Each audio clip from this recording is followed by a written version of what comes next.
Hey, how's it going, guys? Welcome back to my YouTube channel. My name is George, and I'm your friendly neighborhood anime and manga fan. I love all things anime and all things manga, and I'm here today to talk about the new anime adaptation of the beloved series of Spice and Wolf.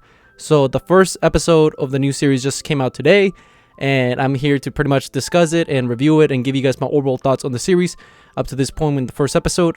And spoiler alert, I love the first episode. I think they did a great job at adapting the source material.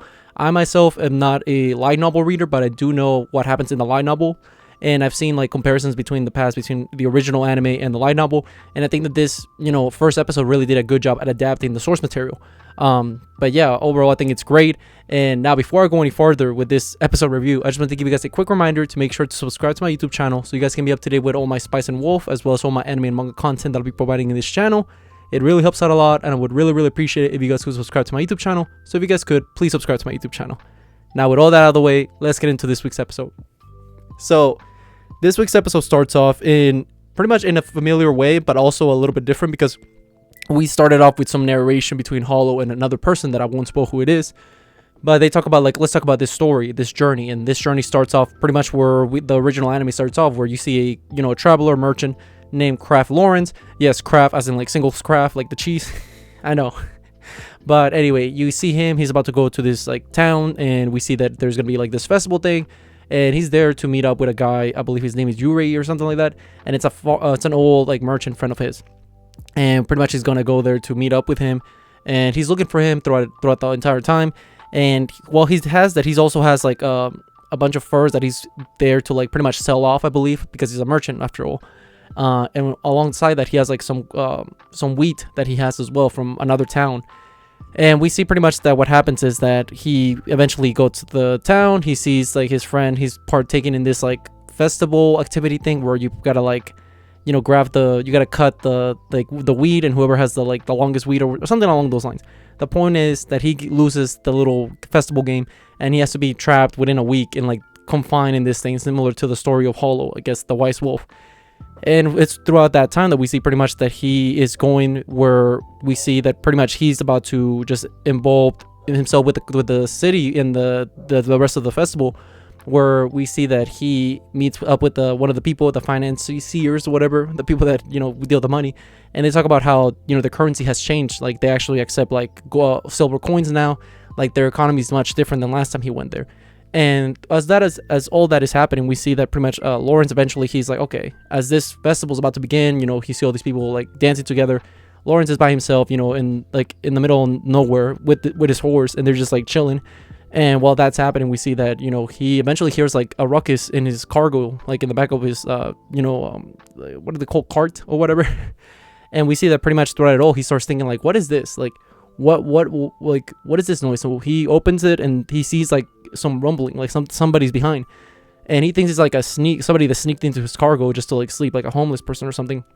And as he moves the fur, he sees this wolf girl, and it's the girl Holo that we see, and we see that pretty much he eventually wakes her up, and as she wakes up, you see this girl with like a tail and like some wolf ears. And he's like shocked. He's like, what is this? Like, who are you, dude? And then she eventually explains herself that she's the wise wolf Holo, and like the same Holo from the festival, like the legends and all that about the crops and all that. And he's explaining to her like, how did you, like, what is this? Like, how are you even here? And then she explains something along the lines like, the only way I was able to come here is because somebody cut the wheat off from this town, and like somebody brought wheat from another town and brought it here. It's some shenanigans involving weed. It's you guys gotta watch the episode. I'm just giving you guys my review and a little summary of what happens in the events. But pretty much what happens is that it's through some shenanigans, she gets her physical form again, and she's naked, and he's kind of like taken back. It's like, whoa. And eventually he's like, okay, how do I know that you're like actually a goddess and not like just a random wolf? And he's like, well, what, you want me to like transform into my true form? He's like, yeah. It's like, I don't want to though. It's like, why? Because you'll get scared. And he's like, no, I'll take my chances. Go ahead, transform, whatever. And she eventually has to eat some wheat to be able to transform into like her wolf form. And we don't see the wolf form, like the appearance of it, but we get an idea. I mean, you see like her tail becoming big, so I'm assuming she takes in the form of a wolf. And while all that is happening, we see Lawrence like starts freaking out, and he falls down in the car. Goes like, okay. And it was, I asked you to do it, but even I regret that decision. Like I think I made a mistake.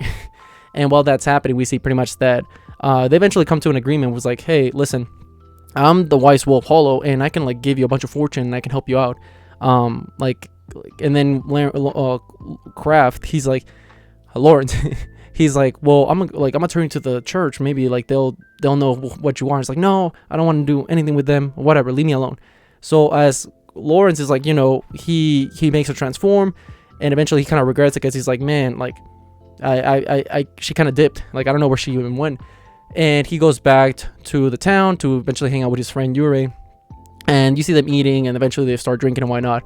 And he talks about like how pretty much the town has given up on the whole Holo myth, like her giving that this goddess wolf is gonna give them good crops for the year and all that. They kind of given up on that tradition, so they're moving forward with a more systemic tradition where it's more like not even tradition, just more a systemic process where it's now that they're gonna depend on the government and the coins and all that instead of just praying to this goddess. And because they also hate her because they've been having like slower crops, even though they just call her a weak goddess because she can't make it happen anymore. And eventually, as Lawrence, he goes back to his room, he stumbles upon Holo, and she's in his bed, and Holo is just like, so listen, here's a little bit of FYI for you guys to understand why they think I'm a fickle god. Like, listen, I came people, when I transform into my wolf form, not many people have been able to like not be scared about it. You managed okay, Lawrence, like you were all right. But about 1,000 years or so, there was a person that, he stumbled upon my wolf form, and he was fine with it. And that was the person that eventually I did the pact. Like, he preyed upon me to prosper better crops. And I did make that, I made that happen. But as the years went by, it became harder and harder to make good crops. And I had to take, properties of the land. So, like, I started draining the land dry. So that's why, the crops aren't as good as before. And pretty much what happens at the end is that we see she's explaining herself, and she also explains she wants to go to this town called Yuitsu, I believe. She says in the north, in the winter, that's where she's from. And, Lawrence is hearing all this. Is like, okay, well, I gotta make sure, like, like, you can come with me, I guess. Like, he feels bad in a sense because, like, I want to take her, I guess, where she wants to go. And Lawrence, he pretty much says, like, hey, if you're gonna join my, my business travelings, you have to pay for your own meals and, take care of yourself. And she's like, of course, I'll take care of myself. I'm the goddess Holo of wisdom. I'll take care of myself. I don't need a man. I'm good. I'm self-dependent. I don't need none of y'all. None of this. So pretty much what happens is we end the episode where pretty much they come into agreement. Like, we're going to be partners. You're going to come alongside me. And, it's funny because there's a point where Holo is like, pretty much, this is like a small route, like a small little cargo that we're riding on. Like, and she's like, I don't think you'll mind me getting closer to you. And she's like stumbling herself onto him. And he's like, hey, cut that out. It's like, I never heard a guy reject my being mad about me getting closer to them. And like, she's really flirtatious. I always like that element of A Spice of Wolf where pretty much we see, both Lawrence and Holo and their dynamic. And that's one of my favorite parts in the show of the original series where, that's what to me carries the show. It's a great written story and all that, but I think the character moments between these two is what really carries it. And the dynamics, I think they're still there.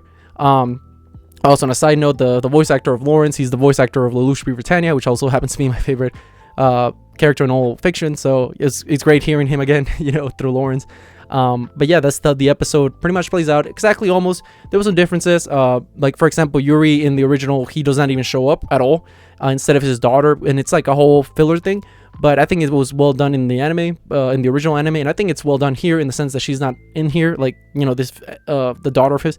She does show up in a little cameo earlier on in the festival, but nothing too extravagant or anything like that. And I think that's great because, like I said, we're doing a reboot that's gonna be more faithful towards the source material. So we're not gonna have none of that filler. It's gonna be just complete canon, and I think I'm looking forward to it because it'll be a new experience. As somebody that just watched the anime, I think I have a newer experience that I'll truly enjoy if it's something like along the lines as this first episode, because I really like this first episode.